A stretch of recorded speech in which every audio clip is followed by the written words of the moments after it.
Olá pessoal, tudo bem? Nesse vídeo nós vamos ver cada uma das licenças especificadamente. Se não der tempo ou se o vídeo ficar muito longo, eu vou fazer uma segunda parte dele, ok?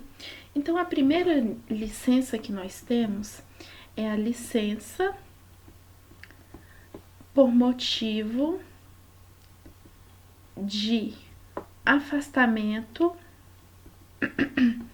do cônjuge ou do companheiro. Essa é a primeira licença que nós temos. Pode ser concedida licença ao servidor estável para acompanhar cônjuge ou companheiro que for deslocado para trabalhar em localidade situada fora da rede e exercer mandato eletivo em estado ou município não compreendido na rede. A licença é por prazo de até 5 anos e sem remuneração ou subsídio. A manutenção do vínculo conjugal deve ser comprovada anualmente sob pena de cancelamento da licença. Então, a licença por motivo de afastamento do cônjuge ou companheiro, ela é concedida a servidor estável. Então, precisa ser servidor estável para usufruir dessa licença. E o cônjuge ou o companheiro, ele precisa trabalhar em localidade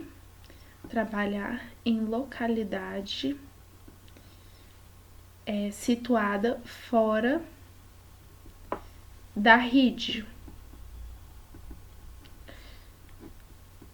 E também pode ser dada quando o cônjuge ou companheiro exercer mandato eletivo,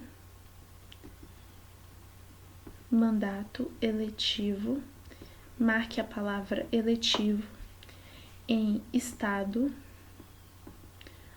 ou em município fora da rede.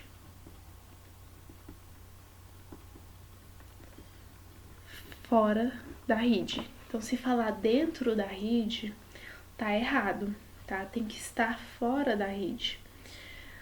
Essa licença é por prazo indeterminado? Não. A licença, ela possui um prazo.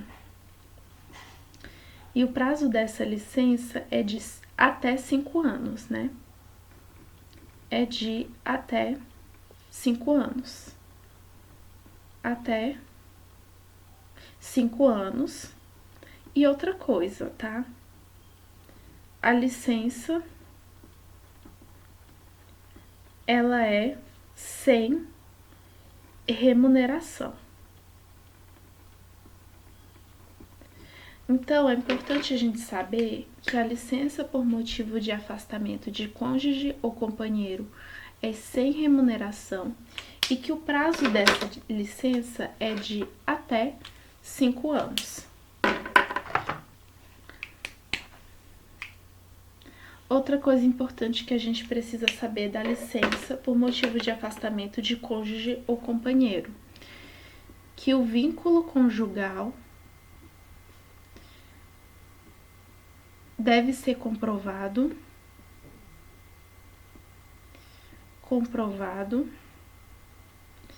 anualmente.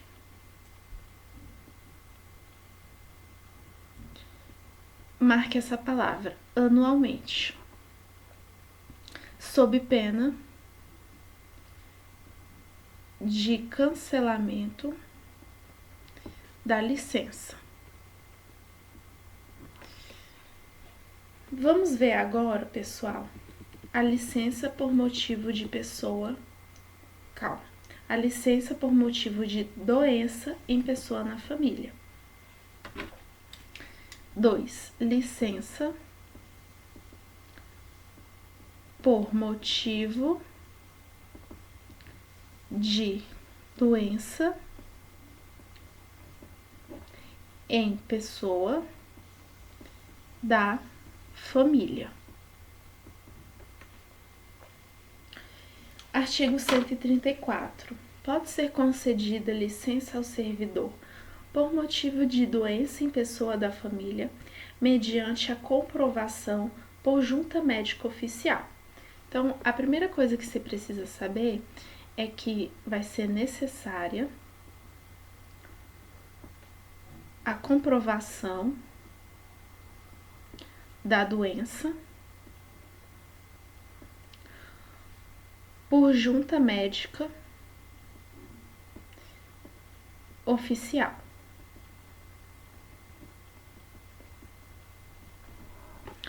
A licença somente pode ser deferida se a assistência direta do servidor for indispensável e não puder ser prestada simultaneamente com o exercício do cargo. Então, existe uma condição para que essa licença seja dada, deferida. Tem que a assistência direta do servidor para cuidar daquele familiar precisa ser indispensável e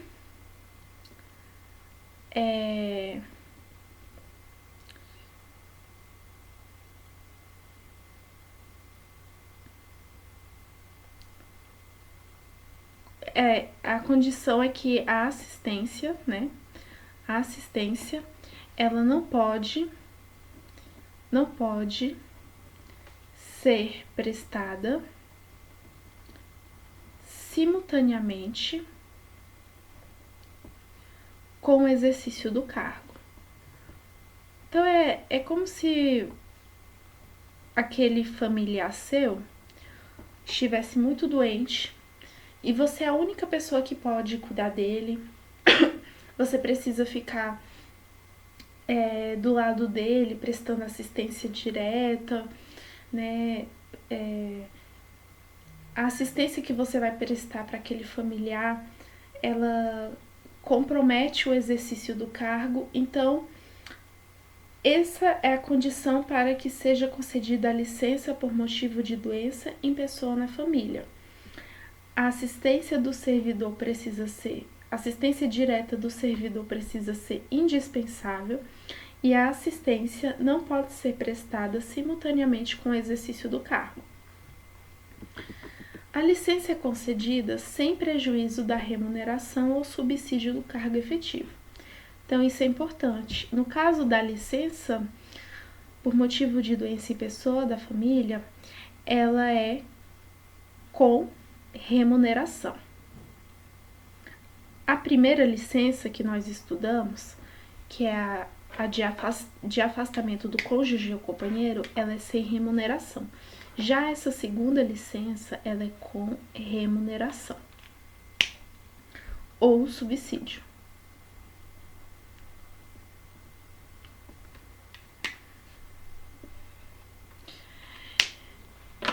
Nenhum período de licença pode ser superior a 30 dias e o somatório dos períodos não pode ultrapassar 180 dias por ano, iniciando-se a contagem com a primeira licença. Então, isso é importante. Essa licença, ela tem um prazo. Qual é o prazo dela? O prazo dela é de até 30 dias, certo? E coloque como uma observação o somatório dos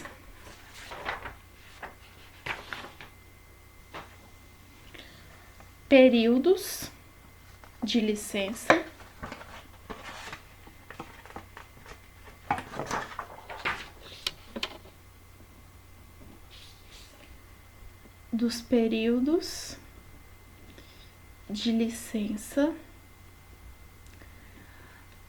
não pode ser superior, então não pode ser superior a 180 dias por ano. Por ano.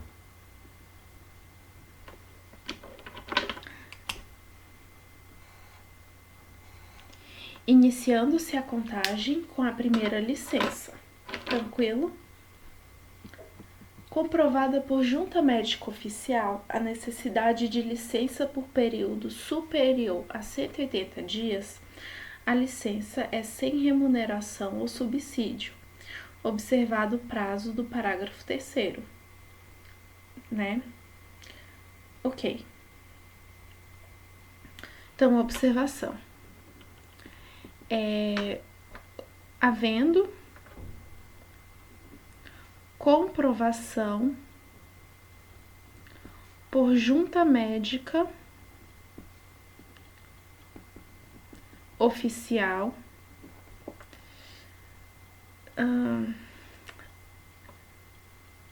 a necessidade de licença por período superior a 180 dias,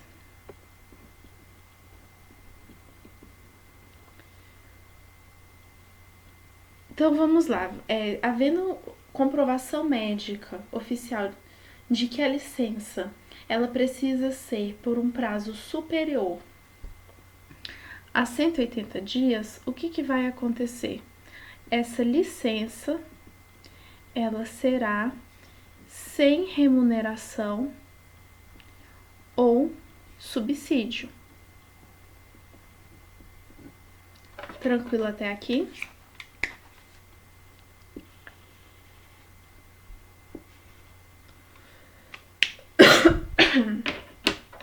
Artigo 135. É vedado o exercício de atividade remunerada durante o usufruto da licença prevista no artigo 134. Então, vamos lá, observação. No caso de licença, por motivo de doença em pessoa da família,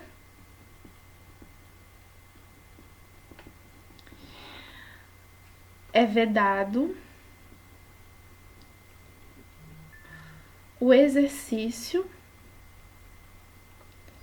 de atividade remunerada. Então, o servidor ele não pode exercer atividade remunerada se ele estiver no gozo da licença por motivo de doença de pessoa da família. São considerados como faltas injustificadas ao serviço para todos os efeitos legais os dias em que for constatado em processo disciplinar o exercício de atividade remunerada durante a licença por motivo de doença de pessoa na família, ainda que a licença se tenha dado sem remuneração ou subsídio. Então, observação. Se o servidor, durante a licença por motivo de doença de pessoa na família,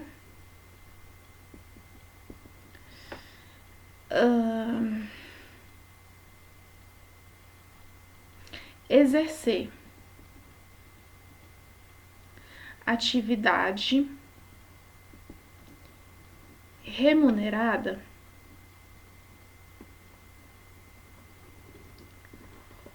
os dias em que ele exercer a atividade são considerados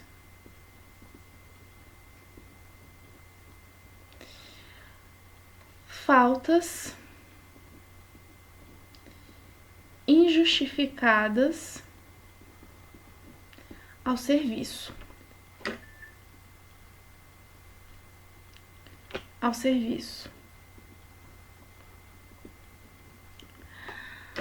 Ainda que a licença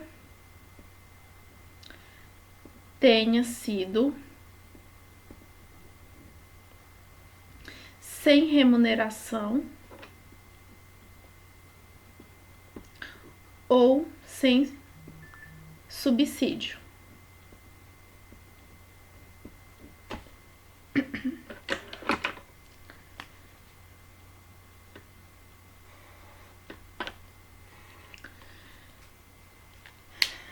Vamos ver agora, pessoal, a terceira licença, que é a licença para o serviço militar. Licença para o serviço militar.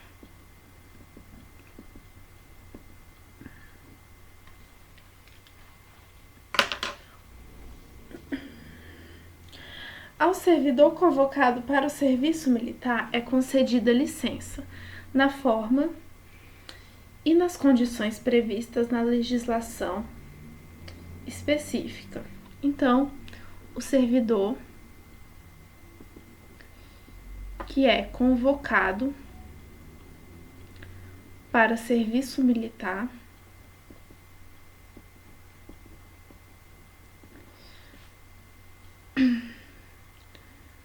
tem concedida uma licença na forma da legislação específica.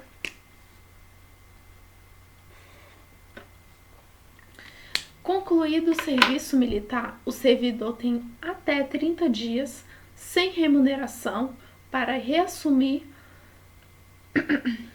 o exercício do cargo. Então, concluída a licença, o servidor tem até 30 dias sem remuneração para reassumir o exercício do cargo.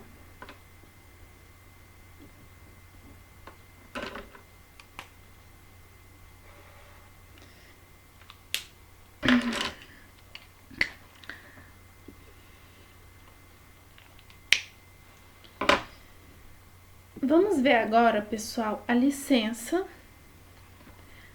para a atividade política. Licença para a atividade política.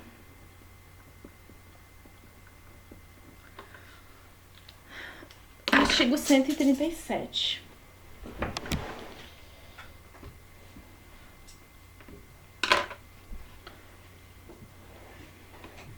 O servidor tem direito à licença para atividade política nos períodos compreendidos entre a data de sua escolha em convenção partidária como candidato a cargo eletivo e a véspera do registro da candidatura perante a Justiça Eleitoral, e também no período compreendido entre o registro da candidatura perante a Justiça Eleitoral e até 10 dias após a data da eleição para a qual concorre. Então, vamos lá.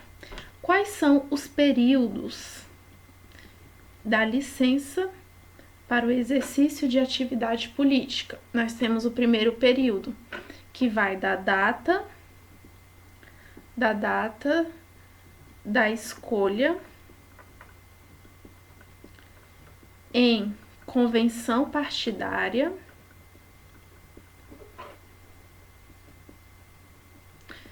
marque essa palavra, convenção partidária, como candidato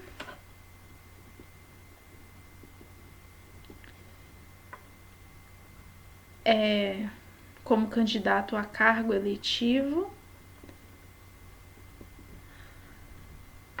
até, vamos lá, não. A data de sua escolha em convenção partidária como candidato a cargo eletivo e a véspera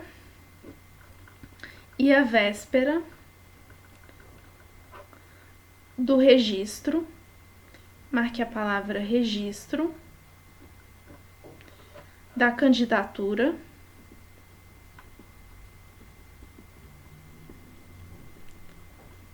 perante a Justiça Eleitoral.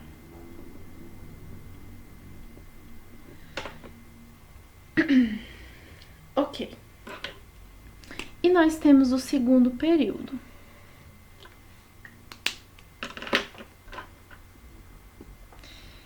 Que é o registro da candidatura perante a Justiça Eleitoral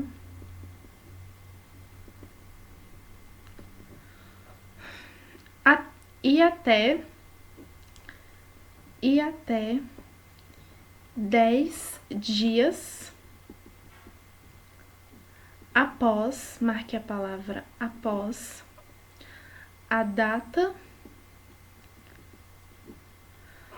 da eleição para a qual concorre. Então, nós temos esses dois períodos em que o servidor ele faz gozo da licença para atividade política, né? A primeira delas é a data da escolha em convenção partidária como candidato a cargo eletivo e a véspera do registro da candidatura perante a Justiça Eleitoral. E o segundo período é do registro da candidatura na Justiça Eleitoral até 10 dias após a data da eleição para a qual concorre. No caso do inciso 1, no primeiro período que nós falamos, a licença é sem remuneração ou subsídio. No caso do inciso 2, é com remuneração ou subsídio. Então, vamos lá. Da data da escolha em convenção partidária como candidato a cargo eletivo e a véspera do registro da candidatura na Justiça Eleitoral, a licença é sem remuneração ou subsídio. Já no segundo período, do registro da candidatura perante a Justiça Eleitoral até 10 dias após a data da eleição, a licença é com remuneração ou subsídio.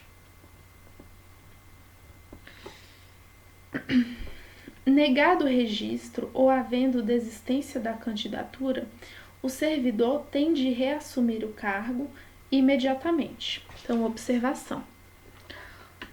Nos casos de negativa do registro da candidatura, no caso de negativa do registro da candidatura, ou então, havendo desistência da candidatura,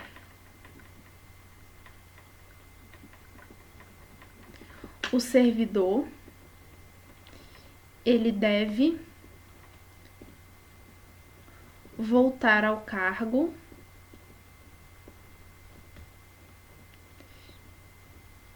imediatamente.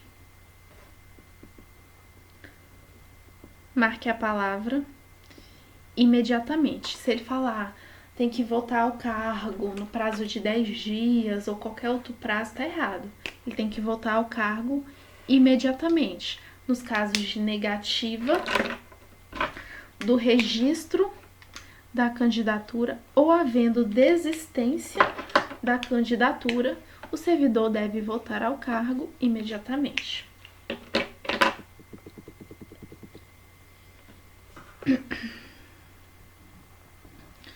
Só um instante.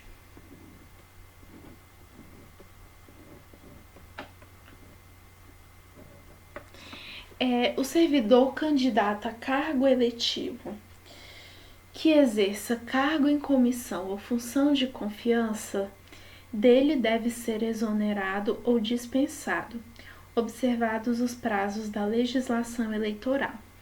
Então, observação. Se o servidor fizer jus, a licença para atividade política, e se ele exercer cargo em comissão ou função de confiança, nesse caso, o servidor deve ser exonerado ou dispensado, exonerado do cargo em comissão ou dispensado da função de confiança para exercer essa licença, observados os prazos da legislação eleitoral. O servidor efetivo que pretenda ser candidato deve ficar afastado de suas atribuições habituais, quando assim o exigir a legislação eleitoral. Tranquilo até aqui? Ao servidor afastado na forma desse artigo, sem prejuízo da remuneração ou subsídio, devem ser cometidas atribuições compatíveis com o seu cargo e a legislação eleitoral. Então, é importante a gente saber que a licença para atividade política, ela é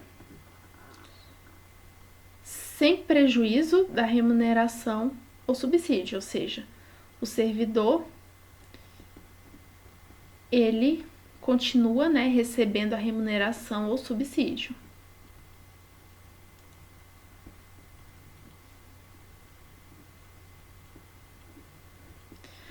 Outra coisa importante a gente saber, que a atividade política que o servidor vai exercer tem que ser compatível com as atribuições do cargo que ele exerce.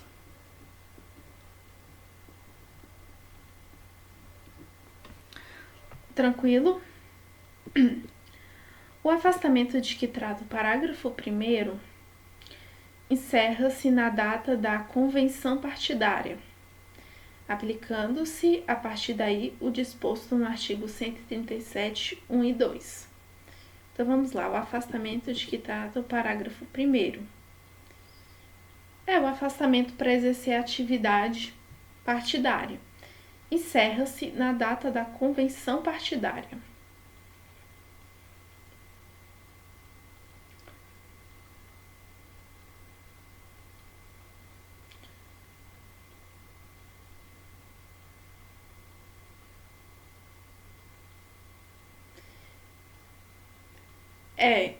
Assim, o que eu entendi por esse parágrafo 2º é o seguinte: a partir de quando que se inicia a licença para atividade política, Confesso para vocês que eu vou dar uma pesquisada nesse parágrafo 2º, porque a redação ficou um pouco confusa, tá? O afastamento, Afastamento para exercer atividade política. Encerra-se na data da convenção partidária.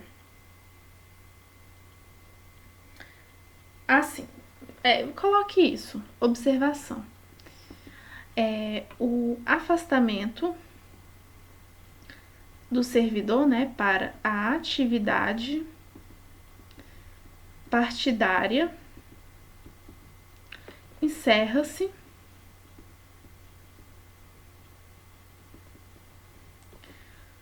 na data da convenção partidária.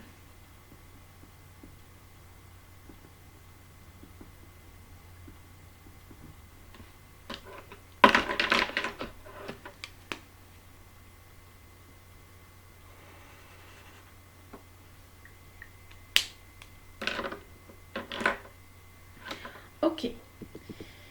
Pessoal, vamos fazer o seguinte. Eu acho que dá pra gente ver mais uma licença. E aí eu inicio, vamos ver essa licença aqui, e aí eu inicio o próximo vídeo. Vamos ver a quarta licença, que é a licença prêmio. A licença prêmio, ela tá atrelada à assiduidade, ou seja, a presença habitual do servidor no serviço público, certo? Vamos lá, artigo 139. Após cada quinquênio, o que é um quinquênio? Após cada 5 anos ininterruptos de exercício, o servidor efetivo faz jus a 3 meses de licença prêmio por assiduidade, sem prejuízo da remuneração ou subsídio do cargo efetivo. Então, vamos lá. A licença prêmio, ela é dada, primeiro, quando o servidor, a cada 5 anos, ou quinquênio, exerce ininterruptadamente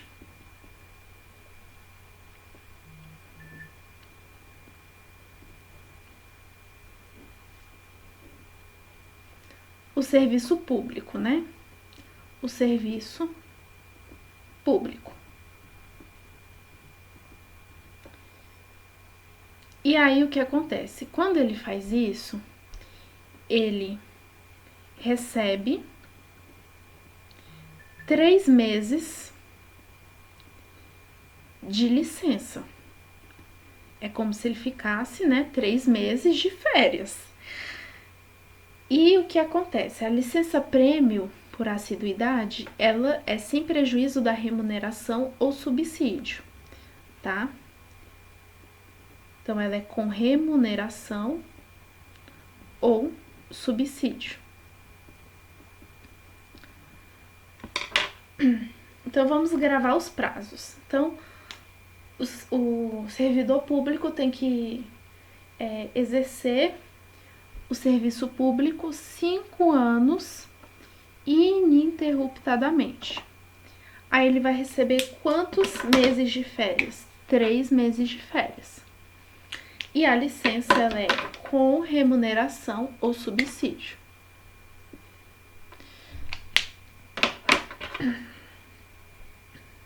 Artigo 140.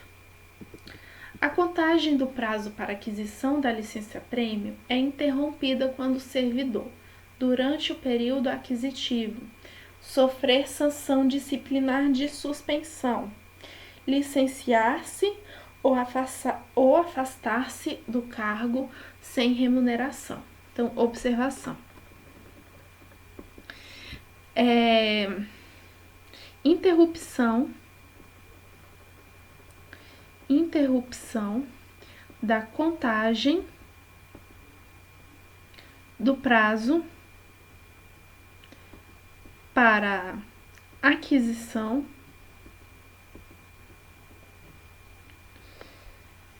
da licença-prêmio.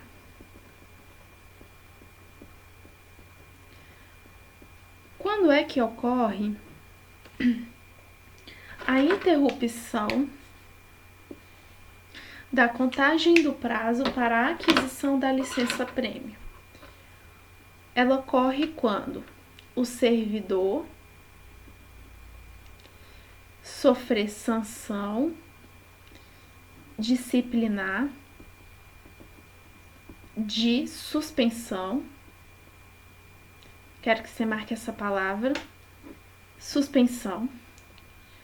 Ou quando o servidor ele licenciar-se, ou seja, ele receber uma licença, ou ele afastar-se, né, sofrer um afastamento do cargo, e essa licença ou esse afastamento for sem remuneração. Se falar com remuneração tá errado, tem que ser sem remuneração.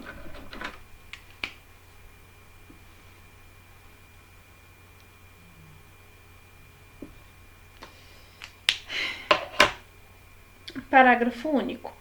As faltas injustificadas ao serviço retardam a concessão da licença prevista nesse artigo, na proporção de 1 mês para cada falta. Então, observação. No caso da licença-prêmio, as faltas injustificadas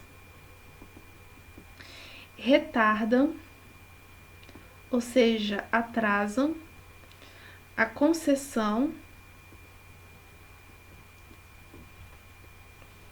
da licença.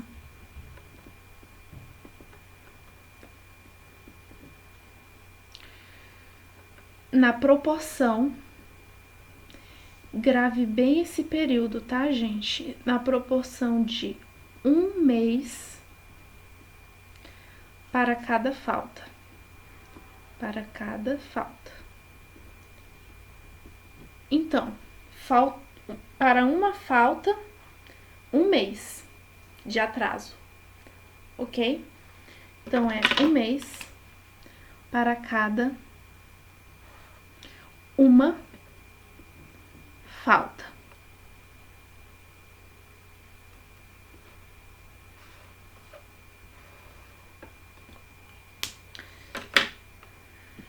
Artigo 141. O número de servidores em gozo simultâneo de licença-prêmio não pode ser superior a 1/3 da lotação da respectiva unidade administrativa do órgão, autarquia ou fundação. Então, coloque como observação que o número de servidores em gozo simultâneo, marque essa frase, gozo simultâneo de licença-prêmio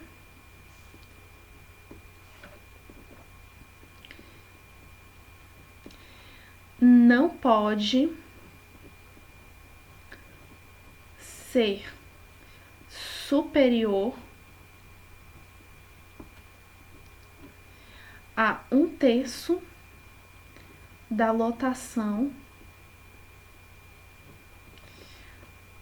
da unidade administrativa do órgão, autarquia ou fundação. Então, não pode ser superior a 1/3 da lotação.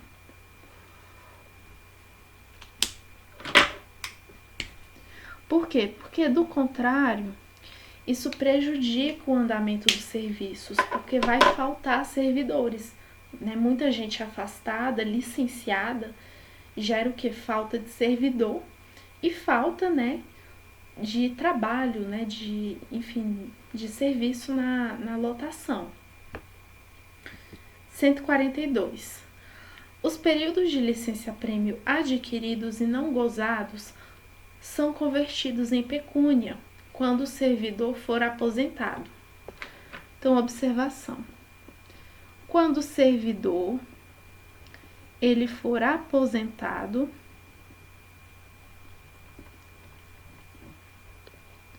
os períodos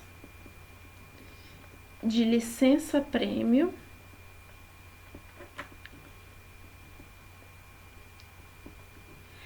adquiridos e não gozados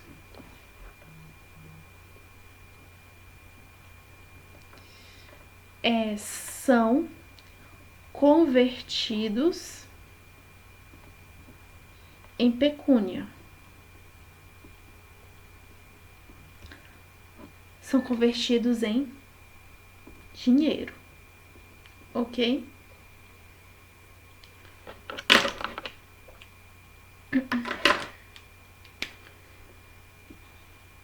Isso quando o servidor ele for aposentado. Artigo 143. Fica assegurado às servidoras públicas o direito de iniciar a fruição de licença-prêmio por assiduidade logo após o término da licença maternidade, ok? Eu, inclusive, conheço um caso assim, tá? A pessoa, ela ficou grávida, fez uso da licença maternidade e logo após ela usufruiu da licença-prêmio. Isso é muito bom, né? Porque dá direito à mãe de poder ficar mais tempo com seu filho. Então, coloque aí como uma observação. As servidoras públicas,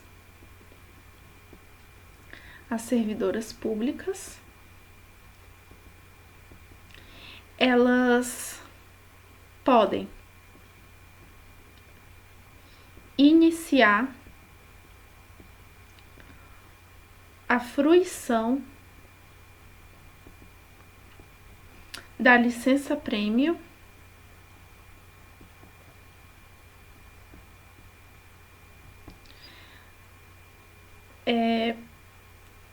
logo após, marque essa expressão, logo após o término, marque a expressão término da licença maternidade.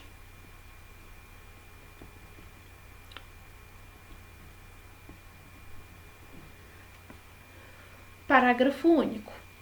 O direito assegurado neste artigo aplica-se à licença-prêmio por assiduidade, cujo período de aquisição for completado até 10 dias antes do término da licença maternidade. Então, vamos colocar aqui como uma observação também.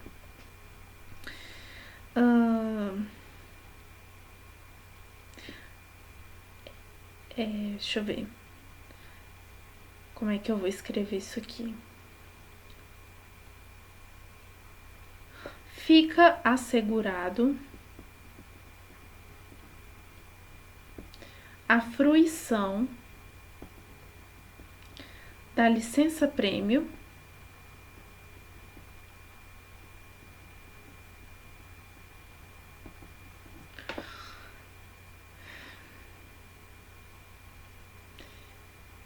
cujo período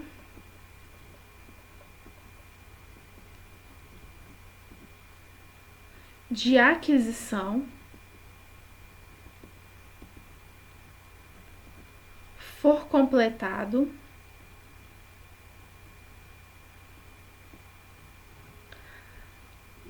até 10 dias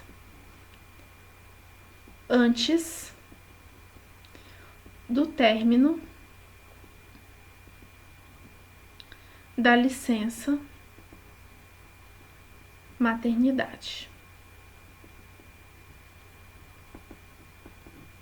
Então, fica assegurada a fruição da licença-prêmio, cujo período de aquisição for completado até 10 dias antes do término da licença maternidade. Então vamos supor que a gente está fazendo a contagem certinha dos 5 anos, né, de efetivo exercício para a fruição da licença-prêmio. Aí o período foi completado, certo? E aí ele foi completado até 10 dias antes do término da licença maternidade. Nesse caso, terminou a licença maternidade, a servidora pública pode fazer uso da licença-prêmio. Tranquilo até aqui?